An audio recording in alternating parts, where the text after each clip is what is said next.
अस्सलाम वालेकुम एवरीवन, कैसे आप सब। उम्मीद करते हैं आप सब ठीक होंगे, खैरियत से होंगे। मैं भी ठीक हूँ, बोले तो ठीक हूँ। आप सुन रहे हैं मेरी न्यू स्टोरी। जहाँ से जुड़ा था वहीं से स्टार्ट करते हैं। जहाँ पर अंजलि अपनी सिस्टर के बारे में बात कर रही थी, तब उसके कंधे पर उसकी गर्लफ्रेंड का हाथ आता है, समांता का। समांता कहती है, तुम्हारी बहन समझदार है, वो कुछ भी गलत नहीं करेगी। अच्छा, सच कह रहे हो? कुछ गलत नहीं करेगी? अभी तुमने चिल्लाने की आवाज़ नहीं सुनी इस परिणीता की? एक लंबी सांस लेती कि थी। देखो, जो उनके साथ हुआ है वो आसानी से भूला नहीं जा सकता।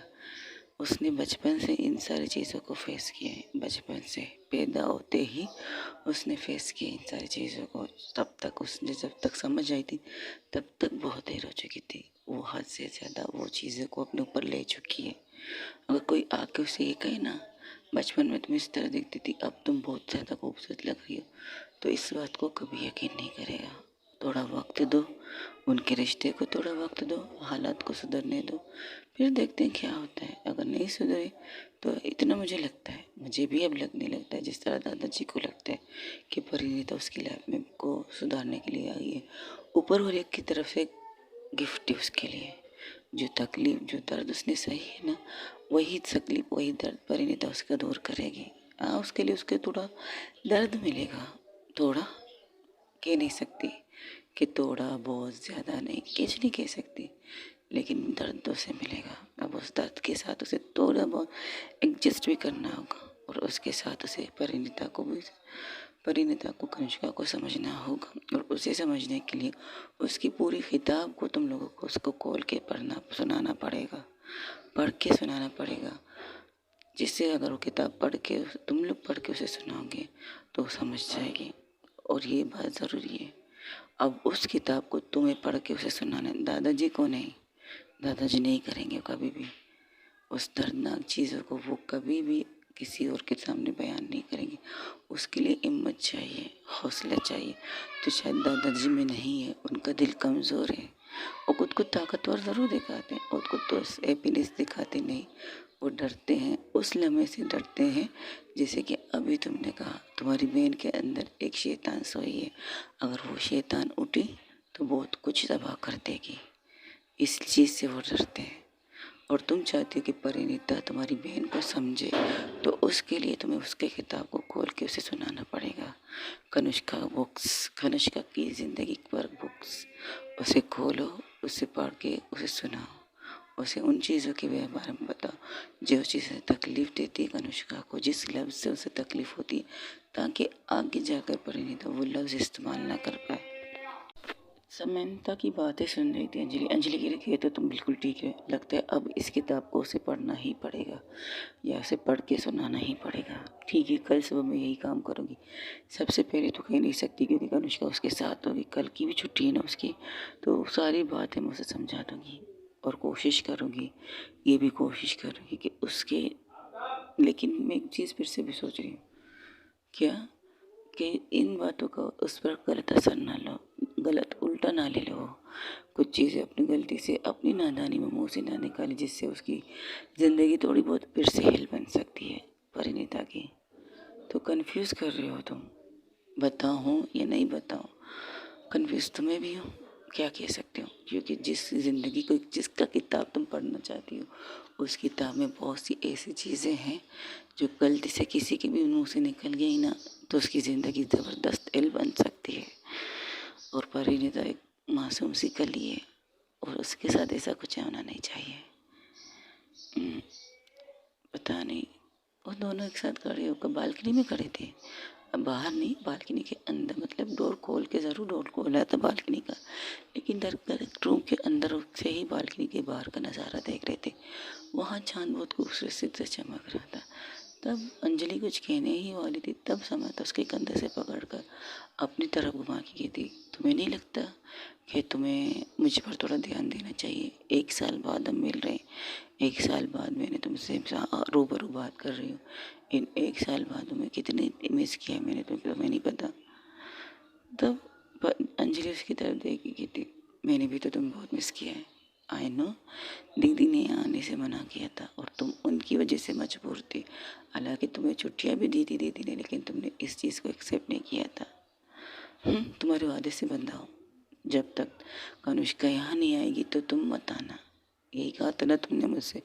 तो कैसे मैं अपनी प्यारी सी गर्लफ्रेंड का वादा तोड़ सकता हूँ, जिसे मैं 9 साल से डेट कर रहा हूँ, जो मेरी ज़िंदगी का वो हिस्सा है जिसके बगैर मैं अधूरी हूँ।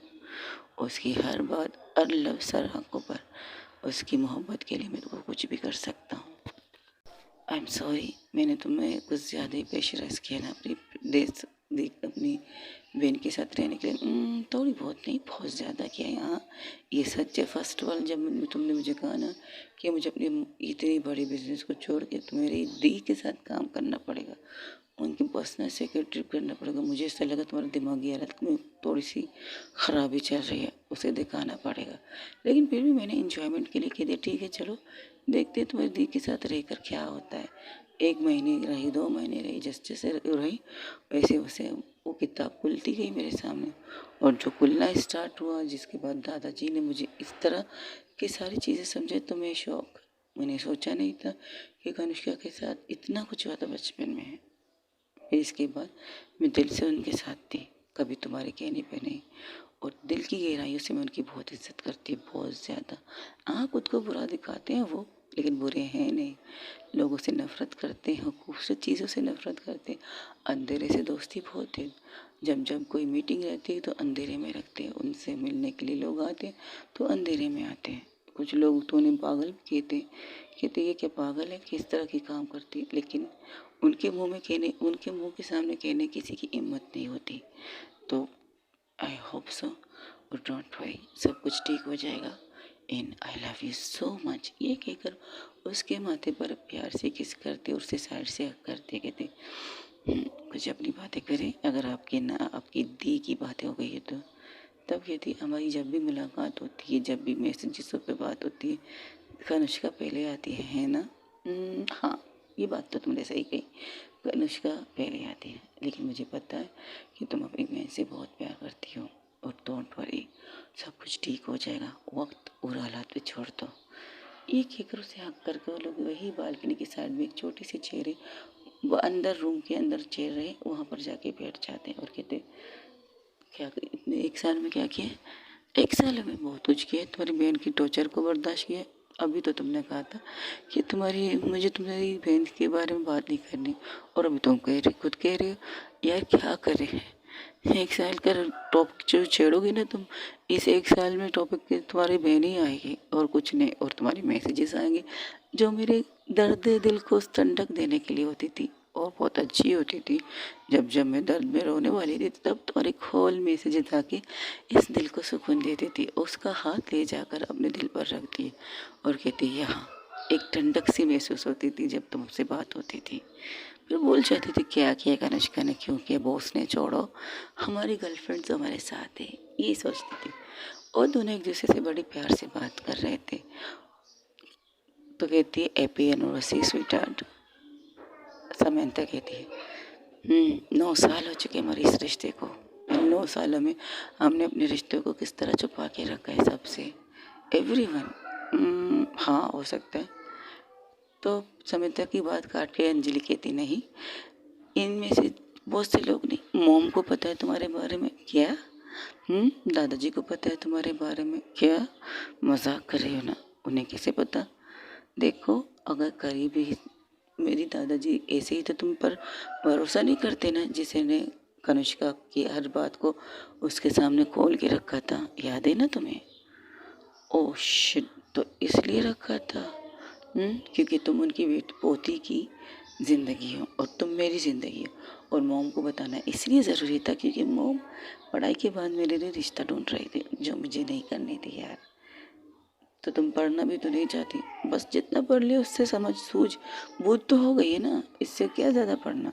और मुझे किताबी कीड़ा नहीं बनना है, इसलिए मैं नहीं बनी थी। और 9 साल हुए हमारे रिश्ते को। और पता है, मैं डरती थी, मैं रिलेशनशिप में नहीं आना चाहती थी। लेकिन तुम्हारे साथ रहकर 9 साल ऐसे लगे कि कल ही की बात है जब हम फर्स्ट टाइम एक दूसरे से मिले थे। एक मॉल में एक दूसरे से टक रहे थे, फिर क्लब में मिले, फिर यहाँ मिले, फिर वहाँ मिले। बहुत सी ऐसी ऐतिहासिक चीज़ें हुई हमारे साथ, है ना। और तुमसे मिलने से लेकर तुम तक टकराने से मेरे ख्याल से हमारा कारण कनुष्का ही रही होगी। ये भी सच है। चलो छोड़ो। क्या चाहिए तुम्हें मुझसे मेरी जान? एक वादा। अगर अपनी बहन के लिए करोगे तो मैं तो 9 साल पहले दे चुका हूँ। ये नहीं, एक वादा। जिस तरह तुम मुझसे अब भी प्यार करते हो उस तरह इससे कई साल 9 साल आए, कई ज़्यादा, 20 साल 30 साल जितने भी आए, तुम कभी भी मुझे नहीं छोड़ोगे, कभी भी नहीं। पागल हो क्या? मुझे इतनी खूबसूरत, इतनी और इतनी सेक्सी गर्लफ्रेंड मिली, उससे बोला मैं ऐसे छोड़ दूँ? बिल्कुल नहीं, मैं इतना भी बेवकूफ़ नहीं हूँ। बहुत मुश्किल से तो मुझे जितने पापड़ मैंने बेले ना, कोई और नहीं बेल सकता तुम्हें फंसाने के लिए। मैंने बहुत पापड़ बनाए तुम्हारे लिए, छत पे डाले भी थे सुखाने के लिए, लेकिन कौवे लेके उड़ गए खाने के लिए। क्या कह सकते हैं? हाँ, क्या बात कही है तुमने। लॉजिक से लॉजिक जोड़ लिया। बिल्कुल, तुम मेरी लॉजिक हो, तुम मेरी ओजिक हो, तुम मेरी ब्यात हो, तुम मेरी मोहब्बत हो, तुम मेरी रोमांस हो, तुम मेरा इश्क हो, तुम मेरा सेक्स हो, तुम मेरा इंटीमेशन हो, सब कुछ हो तुम। बस बस बहुत हो गया यार, गिव मी अ किस। ओके। ऐसे कहते हुए जिस तरह से समंता ने कहा गिव मी अ किस, जिस तरह से अंजलि ने कहा ओके, तो समंता हैरान थी। तब समंता के कॉलर से पकड़कर वो अपने पे करीब करती और उसे किस करना स्टार्ट कर देती है अंजलि। और उनकी किस बहुत ही पैशनेट होती तो ज़रूर है, लेकिन सॉफ्ट सी होती है। एक दूसरे के ओंठों को हल्की हल्की सी बाइट कर रहे थे, बहुत ज़्यादा फास्ट नहीं करते, क्योंकि अंजलि को पता है अगर उसने कुछ भी समंता के साथ किया तो कल सुबह अगर अनुष्का की नज़र समंता की बॉडी पर कोई भी हिस्से पर गई और किसी भी हिस्से पर उसे कुछ नज़र आया तो उसके लिए मुश्किल होगा। तो इसलिए बहुत सॉफ्ट सॉफ्ट उसे किस कर रही थी। किस करते करते समंता क्या करती है, वो अपना एक हाथ लेके जाकर उसके नेक को प्रेस करना स्टार्ट कर देती है। नेक से होते होते इसके कंधे पर, फिर कंधे से आराम आराम से उसकी कमर तक जाती है। लेकिन कमर को प्रेस कैसे करती? उसने जो सूट पहना, उसने एक फ्रॉक पहना था अपनी बहन की रिसेप्शन के लिए, अब तक उसने पहन रखा था। तो वो क्या करती है, उसके पीछे से जिप खोलती है, उसका फ्रॉक नहीं निकालती, अपना हाथ ले जाकर उसकी कमर पर रखते, उसकी कमर को प्रेस करना स्टार्ट कर देती, जिससे वो उसे फीलिंग आने लगती है अंजलि को। और अंजलि को जब अपनी कमर पर उसके हाथ की लिमस की है, उसके हाथ की चुभन का एहसास होता है, तो वो क्या करती, उसे बालों से पकड़ कर वो पीछे करते हुए कहती अभी कुछ मत करना। क्यों? ओके, वो अपना हाथ निकाल देती है। तब समंता क्या करती, सब अंजलि क्या करती, उसका हाथ को अपनी कमर पर रखती और कहती है इसलिए मना नहीं कर रही हूँ कि मुझे नहीं करना है, करना तो मुझे भी, फीलिंग भी बहुत है, तो फिर रो क्यों रही हो? Ladies problem. जैसे ही ये सुनती लेडीज़ प्रॉब्लम तो कहती दत्त रहती। 1 साल बाद मिला भी तो ये मिला, चलो कोई बात नहीं, किस पे गुजारा कर लेते। वो अपने हाथ को निकालती, फिर से उसके जिप जो उसने खोला था खुद से ऊपर करती और कहती चलो हक करके सो जाते, यही बहुत है हमारे लिए। ये कहकर उसे ले जाकर साइड में लेटाती है और खुद उसके ऊपर आ जाती। कहते आई थिंक इस तरह गलत है, 1 मिनट रुको। फिर से वो ठीक से होती है, खुद लेटती है, फिर खुद अपने ऊपर अंजलि को लेती, कहती ये ठीक है, हालांकि मुझे तुम्हारे ऊपर सोना था, लेकिन गर्ल्स प्रॉब्लम के सामने तो हमारी भी नहीं चल सकती। छोड़ो, सो जाओ, गुड नाइट मेरी जान, and I love you so much. ये सारी चीज़ें फिर कभी भी कर सकते हैं, तुम्हें फर्स्ट डे है क्या? अभी थोड़ी देर पहले पता चले, तो तुम्हें चेंज करना है, तुम्हारी बाहों में रहना है। ये कहकर उसके सर सीने पर अपना सर रख देती और उसके दिल पर हाथ से लाने लगती है। परिणीता कहती है सॉरी, अंजलि कहती है तुम्हारी सीना दिल इतना धड़क रहा है, जब तक तुम मेरे करीब आती हो मेरी जान, मेरा दिल मेरे सीने में इसी तरह धड़कता है। सो जाओ, डोंट वरी, मैं ठीक हूँ, Anna I love you so much. ये कहकर दोनों सो जाते हैं। उन्होंने रूम का डोल, जब रूम के अंदर अंजलि आई थी, अंजलि के पीछे ही समंता आई थी, तो उसने रूम को लॉक कर दिया था, अच्छे से लॉक किया था कि ताकि कोई आ ना सके। हालांकि दादाजी ने उसे कहा था वो साथ रूम शेयर कर सकती है। तब जैसे ही दादाजी की बात याद आती है तो समंता के चेहरे पर एक स्माइल आती, तो इसलिए उन्होंने कहा था कि मैं अपनी गर्लफ्रेंड के रूम में जाऊँ। तब अंजलि कहती, क्या हुआ, तुम्हारे चेहरे पर स्माइल? दादाजी की बात सुन रही हूँ। जैसे कि तुमने कहा था हमारे बारे में दादाजी को पता है। बहुत जल्दी तुम्हें पता चला कि दादाजी ने तुम्हें किस लिए कहा है। हाँ, थोड़ा सा ट्यूबलाइट हूँ, लेट जलता हूँ। तुम सबसे बड़ा समझदार ट्यूबलाइट हो जो टाइम पर जलते हो, लेकिन हमारे मामले में थोड़ा सा लेट जलते हो। हाँ, आई होप, सॉरी, इस ओके, सो जाओ, अब रात बहुत हो चुकी है। वही दूसरी तरफ कनिष्का के ऊपर सो रही थी परिणीता, और उनकी पूरी रात बेड के नीचे ही गुजर जाती। सुबह सवेरे कनिष्का की आंखें खुलती, और जिससे कनिष्का के सर में थोड़ी सी दर्द होना स्टार्ट हो चुकी थी। वो अपना सर पकड़ती लेटे हुए कहती, मेरा सर। जैसे ही उसकी ये आवाज़ सुनती है, परिणीता जो उसके ऊपर सो रहे थे झट से उसके ऊपर से उठ जाती है, और फिर से पीछे उठ जाती है, और जाके इस कोने में दीवार के साथ ड्रेसिंग रूम के साथ तरफ जाके बैठ जाती खुद को समेट कर। तब कनिष्का उठते कहती, मेरा सर, मेरी बॉडी, ये क्या बात हुई, मेरी पूरी बॉडी दुख रही है। और सुबह के तकरीबन 8 बज चुके थे। तब कनिष्का की आंखें खुली थी। जैसे ही कनिष्का उठती अपने चारों तरफ देखती, मैं बेड से नीचे शायद मैंने कुछ ज़्यादा ही पी लिया था, वो सोचने लगती है। फिर एक दफ़ा उसकी आंखें बंद होती हैं, और जैसे ही आंखें बंद होती उसे वो सारी मोमेंट याद आती है जो उसने परिणीता के साथ किया था। और जैसे जैसे उसे याद आ रहा था, उसके माथे से पसीने की एक लकीर नज़र आ रही थी। उस रूम में जो सर्दी की एसी चल रही थी, और ठंडी ठंडी हवाएं भी थी, जैसे सर्दी का मौसम था, लेकिन एसी फिर भी चल रहा था। तो वो जैसे जैसे चीज़ें याद करती, वैसे वैसे उसकी आंखें लाल होती गई। आंखों बंद करके वो जब पूरी तरह से उसे याद आता है कि उसने क्या किया है, और परिणीता ने उसे किस तरह से पुश करके ज़मीन पे फेंका है। अगर उसे फेंकती नहीं तो शायद इससे बहुत ज़्यादा आगे कुछ हो सकता था। जिसे सोचना कनिष्का के बस की बात नहीं। कनिष्का एक झटके से उठती है और अपनी तरफ देखती, अपने चारों तरफ देखती, उसे कुछ नज़र नहीं आ रहा था। बेड के ऊपर देखती, वहाँ पर भी कुछ नज़र नहीं आ रहा था। वो कहती, शिट यार, मैंने क्या किया है, ये नहीं हो सकता, मैं उसके साथ इस कदर बिहेव नहीं कर, मैं ऐसा नहीं कर सकती, नहीं, मैं ऐसी नहीं हूँ, मैं ऐसी नहीं हूँ। और खुद को रोक रही थी, तब उसके अंदर से आवाज़ आई, तुम ऐसी हो, और तुमने उस लड़की के साथ ऐसा किया है, तुमने उसे तकलीफ़ दी है, अपने गुस्से की, अपनी जलन की, अपने ईगो की वजह से तुमने उसे तकलीफ़ दी। दादाजी ने कैसे कह दिया कि तुम जाओ उसे उसका हक दो, तुम्हें इस चीज़ से प्रॉब्लम हुआ। जो काम तुम्हें खुद से अपने दिल से करना चाहिए, वो ज़बरदस्ती कोई तुम पर थोप रहा था, तुम्हें इस वजह से किया है, और तुमने ये करने के लिए अपने गुस्से को हावी किया है, और उसकी वजह से आज उस लड़की की कंडीशन ये होगी। ढूंढो, इससे पहले वो लड़की खुद को कुछ ना कर पाए।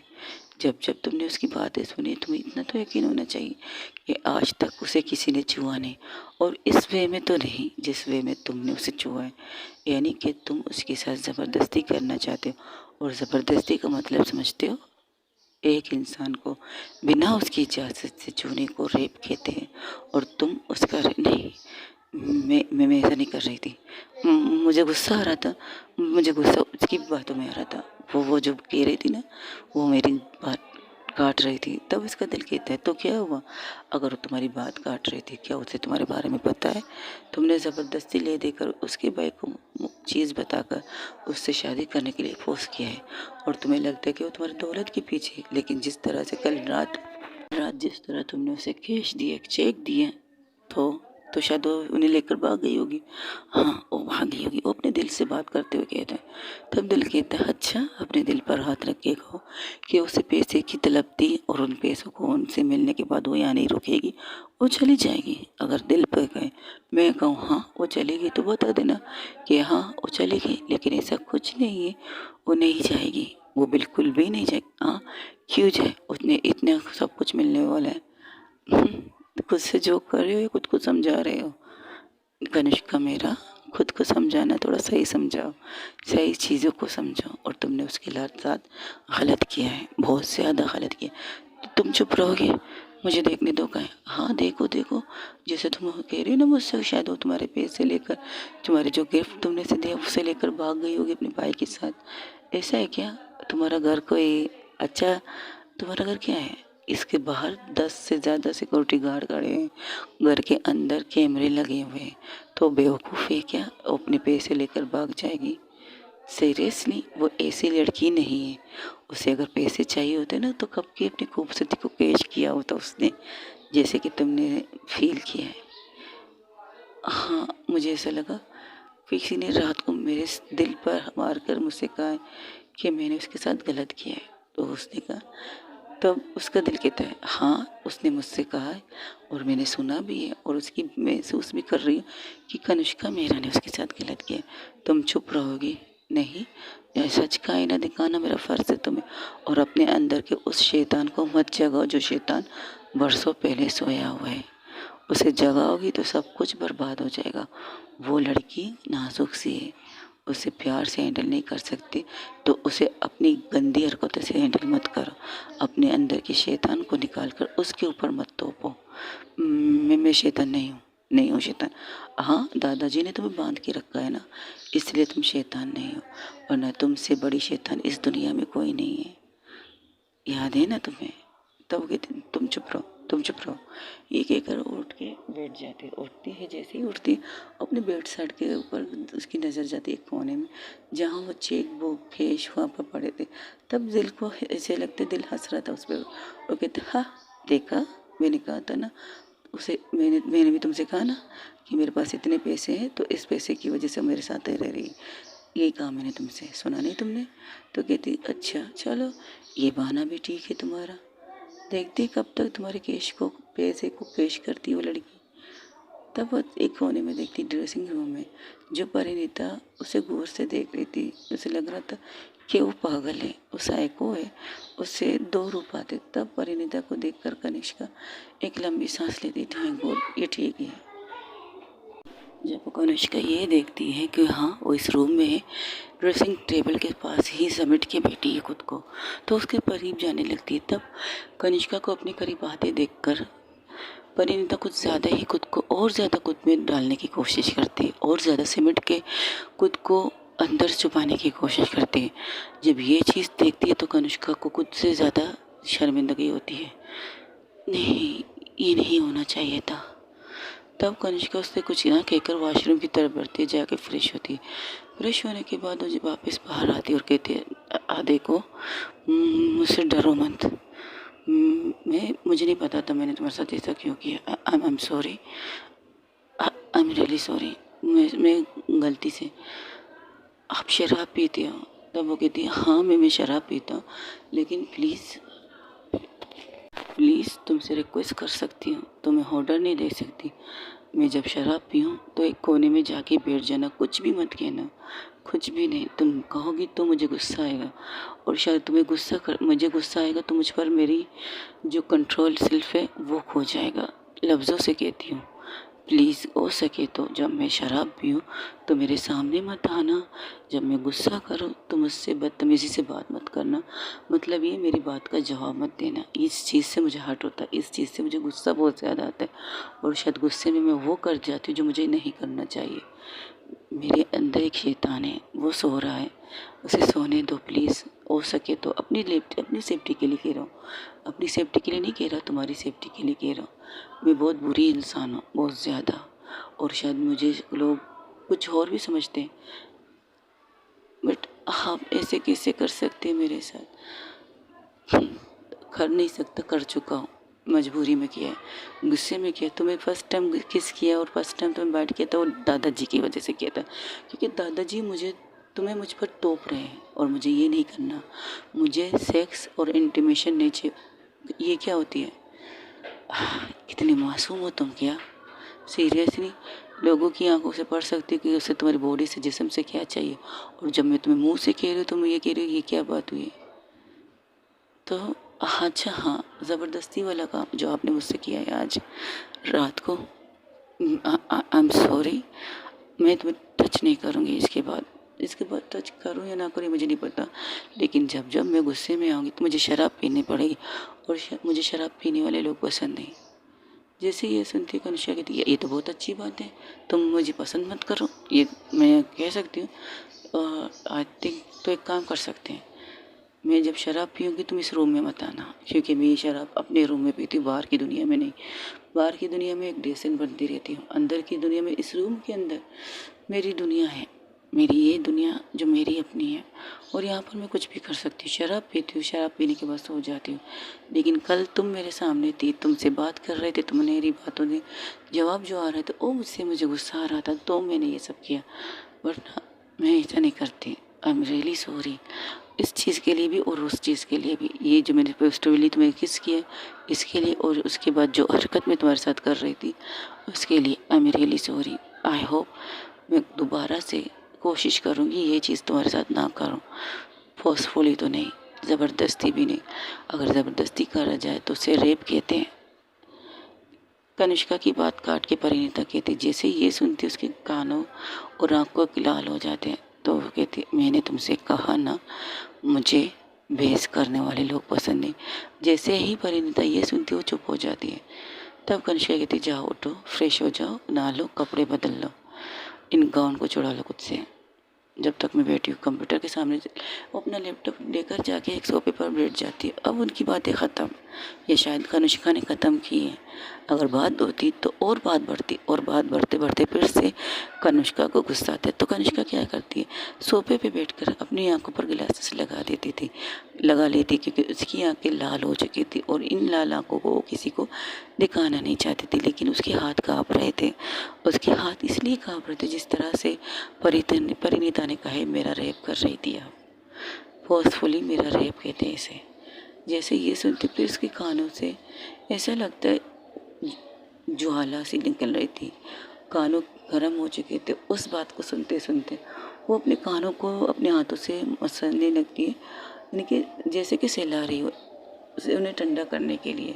लेकिन और गर्मी बढ़ रही है। जब हाथों की लमस को, गरमाइश को ठंडा करने के लिए करती है, वो ठंडी नहीं होती, और ज़्यादा गर्म हो जाती, और उसके कान के लो और ज़्यादा गर्म हो रहे थे। तो वो क्या करती, खड़ी होती है और यहाँ वहाँ घूमने लगती है। नहीं, मैं रेप नहीं कर सकती, मैं किसी का रेप नहीं कर सकती, नहीं, मैंने गलती की है, इस गलती को रेप नहीं, मैं कोई अपनी बीवी के साथ रेप कैसे कर सकता है, नहीं, मैं नहीं कर रही थी, मैं कुछ भी नहीं कर रही थी। ये कहते कहते फिर से सोफे पर बैठ जाती, और जब अपनी आँखें खोलती तो सामने देखती कि उसने वॉशरूम गई थी, उसने चेहरे पर पानी गिराया था, जिसकी पानी की बूंदें जैसे जैसे उसके चेहरे से टिपक टपक के नीचे आ रही थी। उसे देखकर एक पल के लिए कनिष्का की नज़र ग्लासेस के अंदर से परिणीता पर टेर जाती है। परिणीता को जिस तरह वो देख रही थी उस तरह वो चुप हो जाती है। उसे ऐसा लगता है कि ना उसकी बेचैनी को, उसकी तड़प को, उसकी जो लफ्ज़ों को परिणीता का चेहरा ठंडा कर रहा है, सुकून दे रहा है। और उसके चेहरे को देखकर उसके हाथ की कपकवाना जो वो शिवरिंग को कर रही थी वो रुक जाता है, वो थोड़ी देर के लिए रुक जाता है।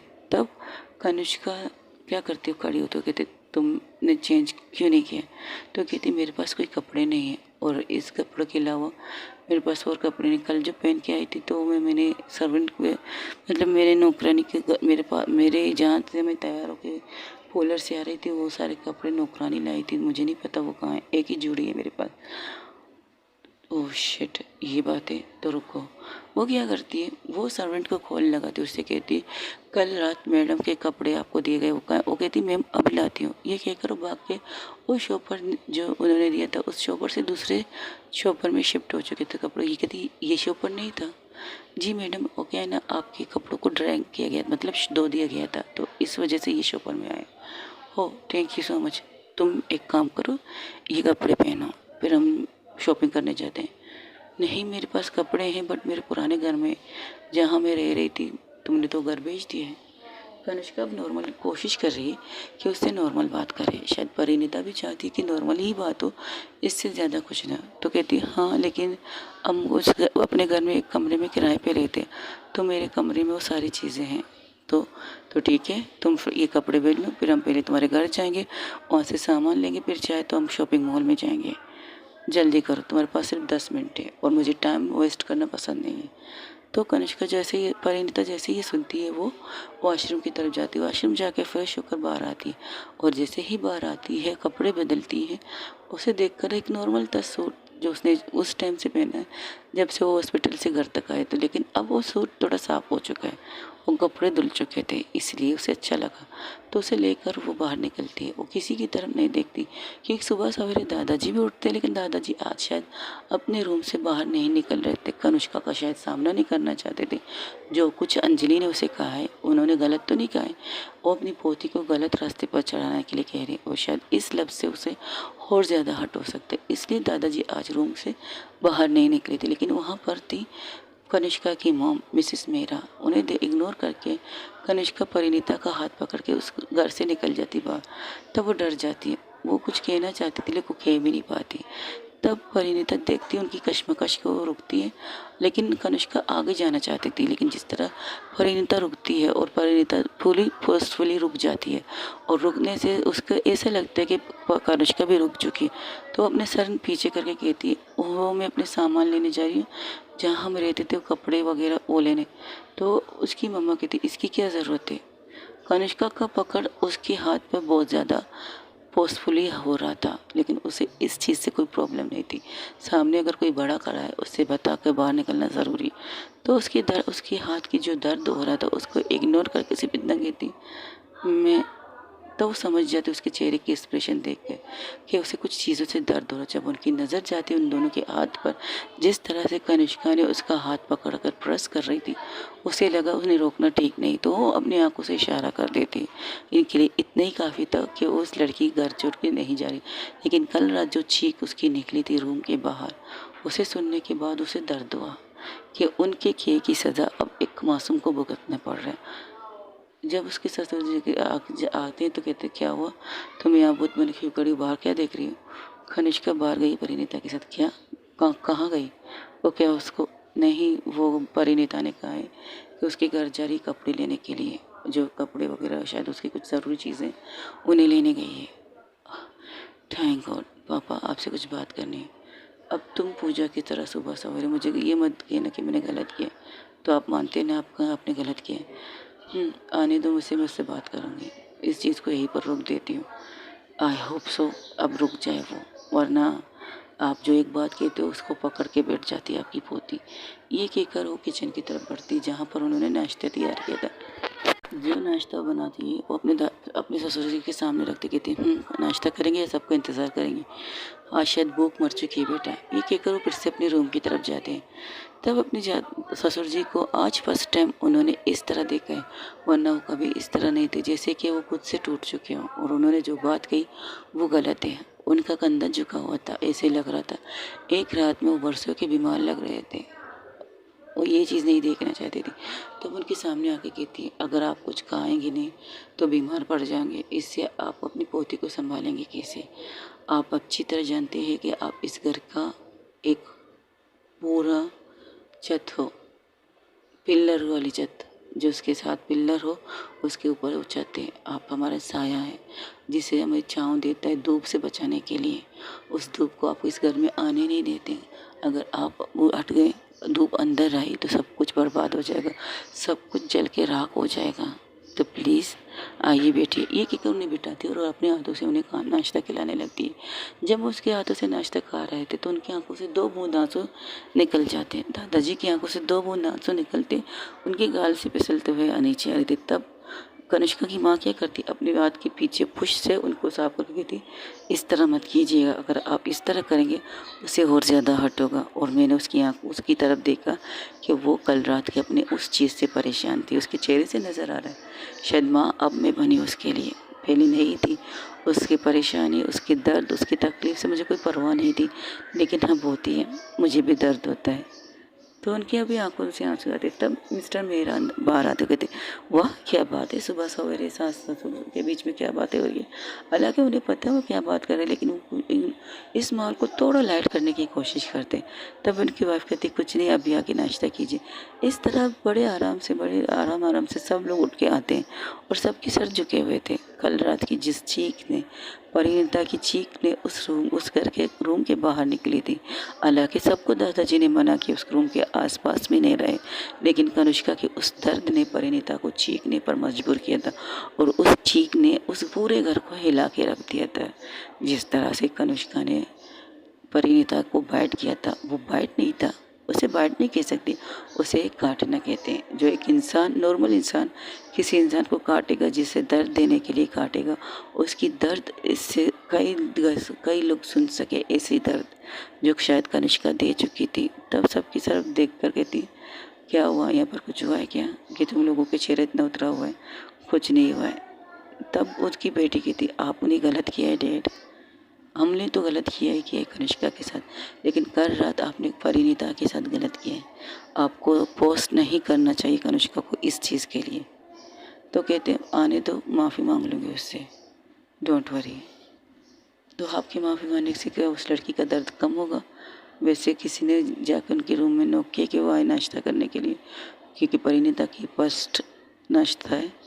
कोई नहीं आया, वो लोग बाहर गए हुए। क्या?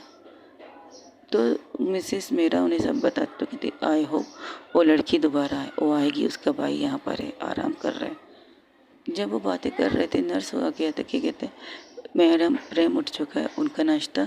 तो उनकी माँ कहती, मैं खुद ला रही हूँ नाश्ता, डोंट वरी, आप जाइए, आप यहाँ बैठिए, नाश्ता कीजिए, मैं जाकर से नाश्ता करवाती हूँ। अपनी बहन के बारे में पूछ रहे, मैं बताती हूँ। वही कहकर नाश्ता लेकर उसके रूम में जाते। जब वहाँ पर इन्हें आता देखकर कहती, आंटी दी कहाँ है? तो कहती, तुम्हारी दी घर गई सामान लाने के लिए, कुछ डॉक्यूमेंट। हाँ, हमारे सारे सामान तुम्हारे घर में इसलिए वो घर गई है सामान लाने के, डोंट वरी, परेशान मत होना, वो आ जाएगी, परेशान मत होना ना बेटा। नहीं कोई बात नहीं, वो उसे नाश्ता अपने हाथों से कराती है। फिर पूछती कि मैं तुम्हें खाना खिलाऊं? तो कहती, हाँ क्यों नहीं, मम्मा ने, मैंने बचपन में मम्मा को नहीं देखा है। तो वो क्या कहती, आज से हम में तुम्हारे मम्मा हैं, अगर तुम हमें मम्मा कहोगी तुम्हें अच्छा लगेगा, आपकी बहन की तरह, ठीक है? लेकिन हाँ ठीक है, ओके। वही दूसरी तरफ कनिष्का बिना कुछ कहे उसके हाथ को छोड़ती और दूसरी तरफ आके गाड़ी में ड्राइविंग सीट पर बैठती और ड्राइवर को, अब उसके पास जो ड्राइवर था वो दूसरी साइड जाकर परिणीता के लिए दरवाज़ा खोलता है और परिणीता आराम से उसमें बैठ जाती और बिल्कुल सिकुड़ के अपने आप को गाड़ी के बिल्कुल दरवाजे के साथ सिकुड़ के बैठ जाती। तब कनिष्का को इस तरफ देखकर कहती, देखो रिलैक्स होके बैठो और सीट बेल्ट बांधो। तब वो कुछ उसे समझ नहीं तो क्या करे। तब वो क्या करती है, वनिष्ठा अपनी सीट बेल्ट को खोलती है, उसकी साइड में आती है और परिणीता डर जाती है। जिस तरह वो डरती है तो परिणीता के इस डर से वो खुद को एक और गुस्से में होती है और खुद को कहते, उसे खुद को क्लब करना चाहिए, मारना चाहिए, लेकिन वो खुद पर कंट्रोल करती है। कहती, देखो मैं तुम्हें टच नहीं कर रहा, बस तुम्हारी सीट बेल्ट बांध रहा हूँ और तुम मुझे ऐसे फील मत करो कि मैंने तुम्हारे साथ बहुत ज़्यादा। तब वो सोचती है, नहीं मैंने तो किया है गंदा। वो अपना मुंह बंद कर देती, बड़े प्यार से आराम से उसके कंधे की साइड से सीट बेल्ट को लेकर उसे लगा देती है और उसे कहती है, ठीक है? तो कहती हूँ ठीक है, अब अपना एड्रेस बताओगे कि तुम कहाँ रहती हो ताकि मैं तुम्हें वहाँ तक ले चलूँ और तुम्हारे सामान लाऊँ। तो एड्रेस बताती तो कहती, वो यहाँ पर, तो ठीक है, उसे लेके जाती है। लेकिन ये प्रॉब्लम ये होती है, उन्हें आधे रास्ते पैदल जाना पड़ेगा क्योंकि वहाँ छोटी छोटी गलियाँ थी। तो वो गाड़ी को साइड में रखती हो, कहती, चलो आगे रहो ताकि मुझे पता चले कि तुम्हारा घर कौन सा है। हालांकि मुझे लोग अपने से आगे पसंद नहीं, लेकिन मजबूरी में कभी कभार हम इंसानों को आगे कर देते हैं अपने फ़ायदे के लिए, उनके नुकसान के लिए शायद। तो उस कुछ नहीं कहती, खामोशी से आगे बढ़ने लगती। तब वो घर के पास जैसे ही पहुंचती, वहाँ के दरवाजे के पास बहुत से लोग कर रहे थे, एक दूसरे को गॉसिप कर रहे थे, पता नहीं परिणीता कहाँ है, भाई भी हॉस्पिटल में नहीं, पता लगा ये वो, जैसे कि गॉसिप मोहल्ला लग रहा था वो।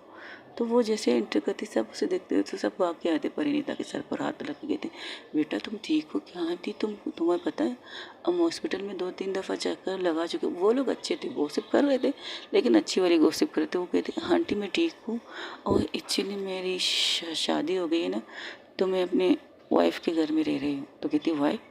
तब कनिष्का आगे आके कहती, जी हाँ मैं इनकी वाइफ हूँ, इन्होंने मुझसे शादी की है और मैं कनिष्का, मेरा इंडस्ट्रीज़ की बॉस। और ये तो वही कंपनी जिसमें तुम वहाँ काम करती हो ना? तो कहती, हाँ ये मेरी कंपनी है और ये वहाँ पर काम करती। तुमने अपनी बॉस से शादी कर ली बेटा, कैसे लड़की है वो? तुम लड़के की बजाय लड़की से शादी की। आंटी वो एक्चुअली तब कनिष्का कहती क्या तुम जल्दी कर सकती हो, लेट हो रहा है, ऑफिस भी जाना है मुझे। तो वो अपनी बात सिर्फ इतना कहती हमारी शादी हो चुकी है बस। वो अपने घर के सामने जाकर डोर लगाती, नॉक नॉक करती है, तो सामने से एक आदमी निकलता है। उसे देखकर परिणीता सर झुका लेती, लेकिन वो आदमी शक्ल से कमीना था। उसे सर से लेकर पाँव से देखता, कहता क्या बात है ब्यूटीफुल, रात भर तुम बाहर रही हो, तुम्हारा भाई हॉस्पिटल में नहीं है, तुम कहाँ हो? तब कनिष्का सामने आती, उसे इंसान के प्रति अपनी नज़रों को थोड़ा ठीक कर सकती हो। तो उस कनिष्का की तरफ देख के कहती तुम कौन हो? मैं जो भी हूँ, लेकिन अपनी नज़रों को थोड़ा ठीक रखो। जिस पर तुम गंदी नज़र डाल के खड़े हो ना, वो मेरी बीवी है, और मेरी बीवी पर कोई गंदी नज़र रखे वो मैं बर्दाश्त नहीं कर सकती। जैसे ये सुनता हुआ बंदा 2 कदम पीछे आता है, तुम्हारा दिमाग खराब है, लड़की होकर लड़की से शादी कर रहे हो, और बहुत सी चीज़ें कनिष्का को कहती। कनिष्का सिर्फ एक हाथ से पुश करके उसे अंदर की तरफ धकेलती है। जैसे वो अंदर जाता है वो गिर जाता है पीठ के बल। वो कहता है, उसकी माँ देखता है अरे बेटा क्या हुआ क्या हुआ, किसने मेरे बेटे को मारा, किसने मारा? जब सामने देखती कि लड़की है जो अपने ऑफिस कपड़ों से 3 पीस कपड़ों से, लेकिन उसके चेहरे पर जो जो वो एटीट्यूड था उसे देखकर उसकी माँ चुप हो जाती। कौन हो तुम, और मेरे बेटे को घर के अंदर क्यों धक्का दिया, मारा क्यों? तब वो कहती है आपके बेटे की नज़र गंदी है आंटी। हाँ, आपके बेटे की नज़र गंदी है, इसलिए उस गंदी नज़र को अपनी बीवी से दूर रख रही। तो कहती क्या परिणीता तुमने शादी कर ली, तुमने बताया? तब वो कहती चाची मैंने शादी की है और मैंने आपको बताया, ज़रूरी नहीं समझा। ये कहकर उस रूम की तरफ जाती तो कहती हाँ हम तुम्हारे लिए क्या है, तुम्हारे लिए तो कुछ भी नहीं, तुमने अपने कहने पर ये घर बेच दिया, अपने कहने पर ये किया, अपने कहने पर वो किया। तो कहती शुक्र कीजिए आप वाला हिस्सा नहीं भेजा है, मैंने अपना घर भेजा, अपना हिस्सा भेजा है, और मुझे इससे प्रॉब्लम नहीं। लेकिन मैं आपके घर में किराए पर रहती हूँ, मजबूरी में रहती हूँ, क्योंकि मुझे मजबूरी ये कि आप लोगों के साथ रहना मेरी मजबूरी है, वरना मैं अपने इस घर में सेफ नहीं थी। लोग कहते हैं अपने घर में सेफ इंसान होता है, लेकिन मैं कभी भी इस घर में सेफ नहीं थी। ये कहकर अपने रूम की तरफ बढ़ती और कनिष्का भी उसको फॉलो करके उसके रूम की तरफ बढ़ती, और रूम को देखती उसे अजीब सा फील होता है, जैसे कि उसकी सांस लेना मुश्किल होता है। वो फिर से उस रूम से बाहर निकलती और लंबी लंबी सांसें लेती।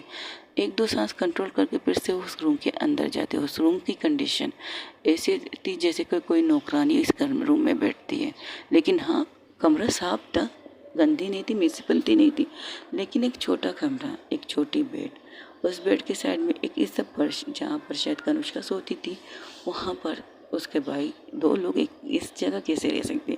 और एक बॉक्स पीटी टाइप का, पेटी कह सकते हैं, बैग कह सकते हो, वो उसके अंदर वो उसे लगती है, उसे खोलती है, उससे सब कुछ ठीक लगता है, तो लेकिन उसे एक चीज़ कम लगती है। तब वो निकलती मेरे बैग से किसी ने पैसे निकाले, तुम्हारा कैसे में हम चोर है, हमें कोई काम धंधा नहीं था। वो उस लड़की की तरफ देख के कहती तुमने फिर से मेरे बैग को खोलने की कोशिश की? हाँ मुझे पैसों की ज़रूरत थी तो मैंने निकाल दिया। वो सीने डंक की चोट पर कह रहा था कि हाँ मुझे ज़रूरत थी, मैंने निकाल दिया। तो मैंने कई दफ़ा कहा है मेरे कमरे में जाने की ज़रूरत नहीं, जब मैं होंगी तब भी नहीं, जब मैं नहीं होंगी तब भी नहीं। तो कहता है सुन, तू हमारे घर में किराए पर रहती है और तुमने इस महीने का किराया नहीं दिया था, तो मजबूरन तेरे कमरे में जाकर मुझे तुम्हारे पैसे लेने पड़ेंगे। और वो तो कम थे, सिर्फ 10,000 थे, और तुम महीने की 20,000 देते हो इस रूम के लिए। तब कनिष्का हैरान होकर उसकी तरफ देखती, सीरियसली इस घटिया रूम के लिए तुम 20,000 लेते हो? 20,000 में एक अच्छा सा फ्लैट आता है किसी के लिए, तुम इस कमरे के लिए इसे तुम कमरा कह रहे हो, जो मुझे ऐसा लगता है तबैला खाना है। ये कमरा नौकर को भी नहीं बर्दाश्त होता, स्टोर रूम लग रहा है मुझे वो, और तुम स्टोर रूम के 20,000 ले लो, तुम्हारा दिमाग ख़राब है। वो उसकी तरफ बढ़ने ही वाली थी तो कनिष्का का हाथ पकड़ लेती परिणीता, मुझसे ये चीज़ नहीं करना था। तो कहती हाँ मैंने पैसे लेट दिए, लेकिन मैंने 10,000 जमा किए थे आपको देने के लिए, तो 10 और दे तो काम ख़त्म हो जाएगा। तब कनिष्का को गुस्सा बहुत आता है, ओके, तो वो अपने जेब में हाथ डालती। तब परिणीता कहती इसकी ज़रूरत नहीं। तब घूर के परिणीता को देखती, अपनी ग्लासेस को थोड़ी सी साइड करती है, जैसे उसकी आंखों पे देखती तो परिणीता चुप हो जाती और फिर से अपनी आंखों को ग्लासेस ठीक करती है और उसे कहती ये लो 1 लाख रुपए का चेक, चेक नहीं कैश कह सकता हूँ, ये पकड़ो कैश 1 लाख रुपए अब तुम एक काम करो। ये कहकर उसकी तरफ आती, उसे 2-3 थप्पड़ कस के मारती कनिष्का, और जिसकी थप्पड़ की गूंज उसके पूरे घर में गूंजती है। और उस थप्पड़ की गूंज सुनकर एक आदमी कमरे से बाहर आता है। ये कहता है, ये क्या हो रहा है? तुमने फिर से किसी लड़की को छेड़ा? वो लड़की आके तुम मार रही घर के अंदर?